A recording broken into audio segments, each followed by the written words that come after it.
The story of Mordred's death was spread throughout the land by one of Mordred's men who turned and ran when their leader fell. The story grew with each telling, and many secrets became well known, although some others were invented along the way.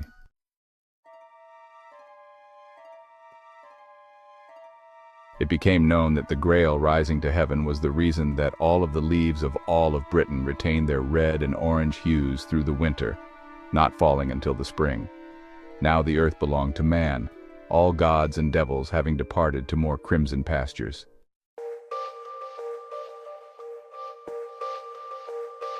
Alone, Alexis made her way to what was to become a yearly rendezvous.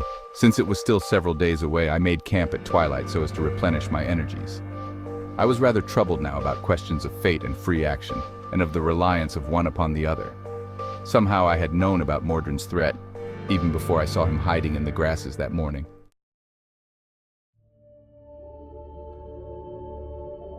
Soon after twilight had gone, the October moon of the harvest rose in the east, looking much larger than it really was. I now did not feel so alone as I had thought, with that man in the moon looking over my shoulder. I felt somehow protected by that lonely sky face. It was so bright that the only darkness about me was my shadow. I entertained the thought that there were but three at the camp tonight, myself, the moon, and my shadow, a thought that everyone someday entertains on the most moonlit of nights. The moon, which often seemed cold-hearted, was warm tonight. Wherever Percival was that night, I knew that he would see it too.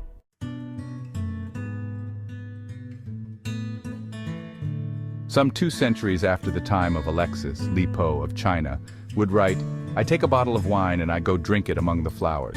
We are always 3, counting my shadow and my friend, the shimmering moon.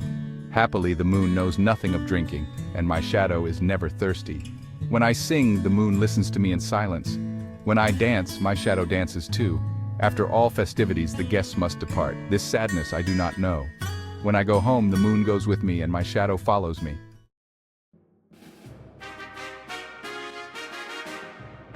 Not realizing at first the direction that Alexis would take, even though the clues were there, Percival retired to an ancient inn, the Red Lion, which was also a winery in those days. There was much activity at this time of the year as they brought in the vines and grapes. Would that he could stay longer, for even a day, but it was no day for rest.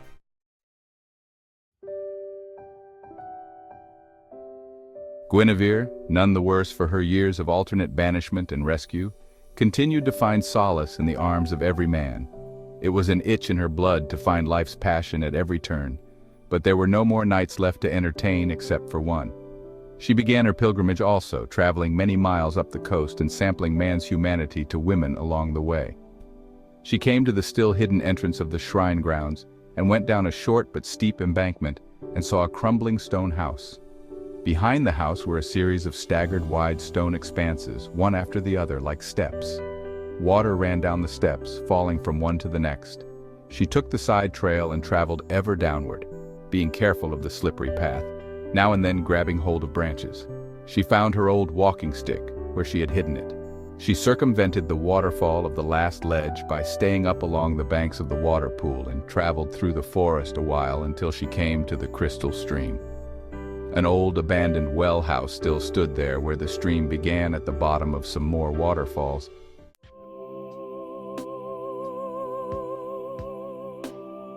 Another mile of walking down the creek, and there it was, carved out of the stone, the tomb of Lancelot.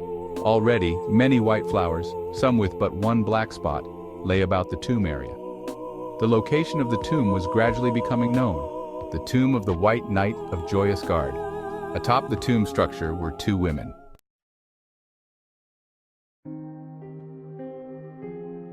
But he silently cursed himself for being so blind, for it was none other than Guinevere and Alexis atop the tomb, mother and daughter.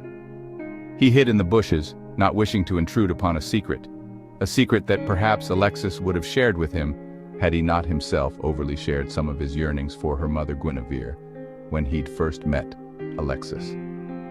Then again, Alexis's keen eyes must have spotted his movements above the tomb by now. However, she departed, leaving only Guinevere at the tomb.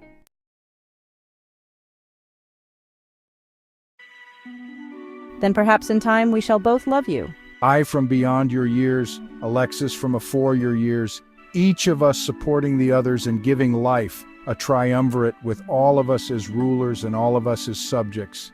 And stop calling me your queen, for I am no longer a queen of anything. Yes, there was a time when I was party to an entire kingdom of earthly delight, when every night was at my beck and call, but now I am forgotten and presumed dead.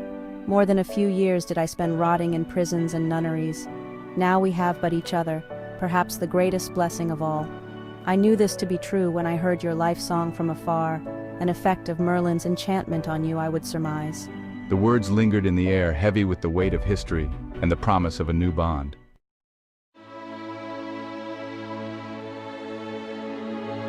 Toast. 3 glasses were raised to the sky, Perceval having been urged to take the glass reserved for Lancelot in a salute to the White Knight, the Blanc de Blanc. The jewels of Orion's belt twinkled as starlight passed through their glasses. Perhaps those 3 stars were the twinkling of old Merlin's 3 eyes, those which could see the present, past, and future in only one glimpse. May we all toast again in 3 places of the universe, here where we stand now, then in the old hall at Camelot, and finally in heaven.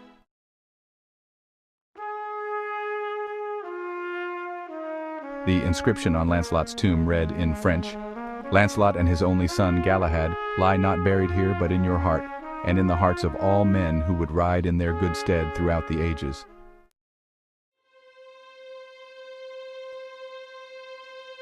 My dear half-brother Galahad, how I need you now, but you are gone, gone to the Isle of the Blessed. Percival, who will be my brother now? Who will be my brother now? Alexis lamented, her voice filled with sorrow and longing.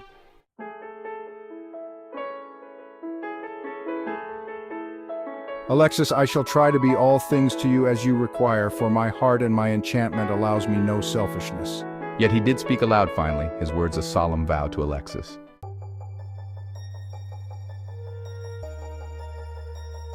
Falling stars streaked through the night as the October meteor shower began.